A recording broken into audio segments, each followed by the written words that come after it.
Well, joining us now from Grayslake, Illinois, is Assistant Senate Minority Leader David Hansen, one of the Wisconsin Democrats who've been boycotting to try and stop Republicans from passing this bill. Senator, good morning.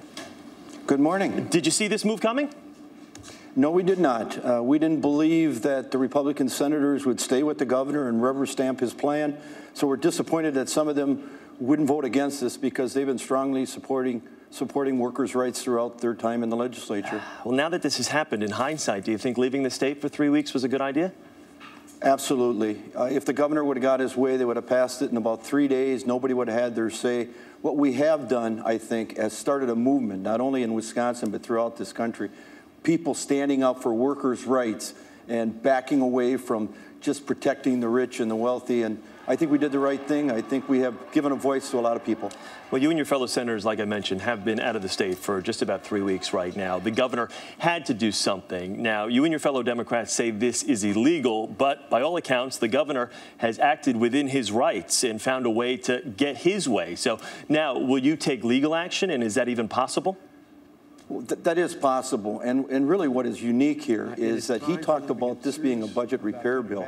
However, what he did yesterday with the state Senate is take out the non-fiscal, which has no impact on the budget repair bill. That could have been done separately, but his goal from the beginning, in Wisconsin and throughout this country, is to destroy the rights of working men and women, not only in Wisconsin, but throughout this country. It sounds as though you question the governor's motives just a little bit. There was talk this past weekend of a potential compromise. Was there any legitimacy to that, or was it a bit of a trick?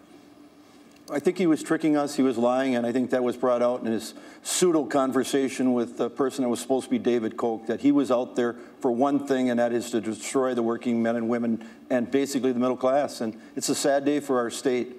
But we're going to move forward. We're going to continue the fight. You call the governor a liar. I mean, those are some pretty strong words. It's true. You know, he says one thing, and he was more interested in doing press conferences than negotiate. He never personally negotiated ever, and he never really brought forth a proposal.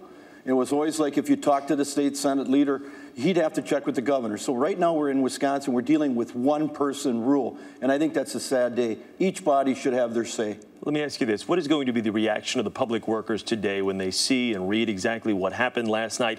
Would you encourage a massive statewide strike?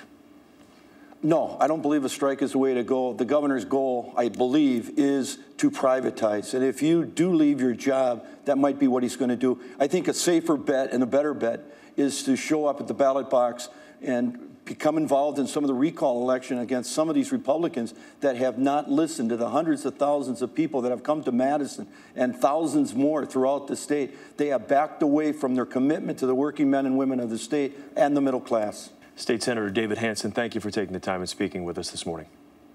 Thanks, Chris.